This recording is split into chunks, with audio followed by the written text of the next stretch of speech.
பாசிப்பருப்பை வச்சு செய்யக்கூடிய இந்த ஸ்வீட் ரெசிபியை ஒரு தடவை வீட்டில் செஞ்சீங்கன்னா மறுபடியும் செய்வீங்க. அவ்வளோ டேஸ்ட்டாக இருக்கும். ஒரு கப் பாசிப்பருப்பை கொஞ்சம் கலர் சேஞ்ச் ஆகிற வரைக்கும் ஃப்ரை பண்ணிட்டு குக்கரில் சேர்த்துடணும். பாசிப்பருப்பை 2 நேரம் நல்லா வாஷ் பண்ணிட்டு 2 கப் தண்ணி சேர்த்து 4 விசில் விட்டு வேக வைக்கணும். குக்கரில் ப்ரெஷர் அடங்கியதும் பாசிப்பருப்பை நல்லா மேஷ் பண்ணி எடுத்துக்கோங்க.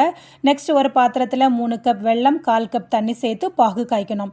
பாகு பதம் எதுவும் பார்க்க தேவையில்லை. வெல்லம் கரைஞ்சி கொதிச்சதும் அதை அப்படியே எடுத்து வச்சிடலாம். அடுத்து ஒரு ஃப்ரை பேன்ல 1/2 கப் நெய் சேர்த்துட்டு 1/2 கப் ரவையையும் சேர்த்துக்கணும். ஸ்டவ்வை சிம்ல வச்சுட்டு ரவையை 2 நிமிஷம் ஃப்ரை பண்ணணும். இது கூடவே 1/2 கப் துருவிய தேங்காயும் சேர்த்து கோல்டன் கலர் ஆகிற வரைக்கும் ஃப்ரை பண்ணிட்டு வேக வச்ச பாசிப்பருப்பு வெள்ளைப்பாகு சேர்த்து கட்டிகள் இல்லாம நல்லா கலந்து விட்டுக்கணும். பாசிப்பருப்பு இந்த அளவு திக்கானதும் 1 டேபிள் ஸ்பூன் நெய் சேர்த்து 1 நிமிஷம் மிக்ஸ் பண்ணி விட்டுக்கோங்க. ஃபைனலா 1 டேபிள் ஸ்பூன் நெய்ல வறுத்தெடுத்த நட்ஸ் ஏலக்காய் தூள் சேர்த்து நல்லா கலந்து விட்டோம்னா ட்ரெடிஷ்னலான செட்டிநாடு ஸ்டைல் உட்காரை ரெடி ஆயிடும்.